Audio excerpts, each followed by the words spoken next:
how to enable dark mode in Roblox application. So hey guys, welcome to this tutorial. In this tutorial, I'll guide you through the exact steps on how you can enable dark mode in your Roblox. So in order to start, the first thing that you're going to need to do is launch your Roblox application and then click onto this more option present right here over the right hand corner.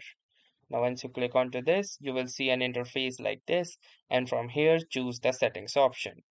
Now within the settings, click onto this last option, that is device preferences.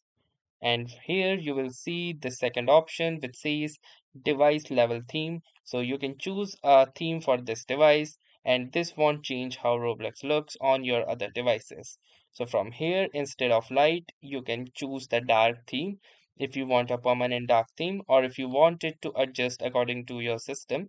So in case if your system is on dark theme, it automatically becomes dark, or if your system is in light theme, then it automatically becomes light. If you want that functionality, you can choose it to system, but I'm going to keep it to dark. So that was all for this tutorial. Thanks for watching and have a nice day.